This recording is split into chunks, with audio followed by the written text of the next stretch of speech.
அஸ்ஸலாமு அலைக்கும் வரஹ்மத்துல்லாஹி வபரகாத்துஹு. உங்கள் அனைவரின் மீதும் ஏக இறைவனின் சாந்தியும் சமாதானமும் உண்டாகட்டுமாக. சிந்தனைக்கு சில மணித்துளிகள். ஒரு டம்ளர் தண்ணீர். கடந்த பதிவில் அந்த தலைப்போடு சில செய்திகளை பார்த்தோம். ஆசிரியர் டம்ளரை கையில் வைத்து கொண்டு இது எவ்வளவு வெயிட்டுன்னு கேட்குறாரு. மாணவர்கள் இது என்ன பைத்தியக்காரத்தனமாக இருக்குன்னு உள்ளுக்குள்ளே நினச்சிக்கிட்டு ஆளுக்கு ஒரு எடையை சொல்கிறாங்க. கடைசியில் மாணவர்களில் ஒருத்தர் கேட்குறாரு, இந்த வெயிட் எவ்வளோ, ஒரு டம்ளர் தண்ணீரினுடைய வெயிட் எவ்வளோ, நீங்களே சொல்லுங்கள் அப்படின்னு கேட்குறாரு. அப்போ ஆசிரியர் சொல்லுகிறார், எனக்கு பதில் தெரியாது, இது எனக்கு அவசியமும் இல்லை. மாணவர்கள் மனதுக்குள் நினைத்து கொள்கிறார்கள், எதுக்கு இவருக்கு இந்த பொழப்பு, ஏன் நம்மளை கேட்கணும்.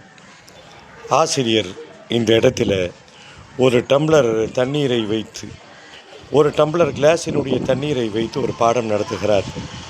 மாணவர்கள்ட்ட கேட்குறாரு, இது எவ்வளவு வெயிட்டுன்னு தெரியாது, குறைந்தபட்சம் ஒரு 100 கிராம்னு வச்சுக்கோங்க. 100 கிராம் சுமப்பது என்பது ஒரு பெரிய கஷ்டமானு பார்த்தா இல்லை. பெரிய பெரிய உடற்பயிற்சி கூடங்களில் பல கிலோகள் எல்லாம் தூக்குபவர்கள் இருக்கிறார்கள். நாமும் நினைத்தால் சர்வசாதாரணமாக ஒரு 10, 20, 25 கிலோவை கூட தூக்கலாம். அப்போ இந்த 100 கிராம் கிளாஸை தூக்கிறது பெரிய விஷயம் இல்லை. அப்போ இதில் என்ன பாயிண்ட்டை சொல்ல வராரு, மாணவர்கள் கூர்ந்து கவனிக்கிறார்கள், இதன் மூலமாக எங்களுக்கு என்ன விடை சொல்லுகிறீர்கள். ஆசிரியர் தன் விடையை சொல்வதற்கு முன் வருகிறார். மாணவர்களே, நான் உங்களிடத்திலே கேட்டேன், இந்த கோப்பை கிளாஸினுடைய வெயிட் என்ன, ஆளுக்கு ஒரு வெயிட்டை சொன்னீர்கள், ஆளுக்கு ஒரு எடையை சொன்னீர்கள். எனக்கும் இந்த இடம் தெரியாது, ஆனாலும் நான் சொல்வதை கவனமாக கேளுங்கள் என்று தொடர்கிறார்.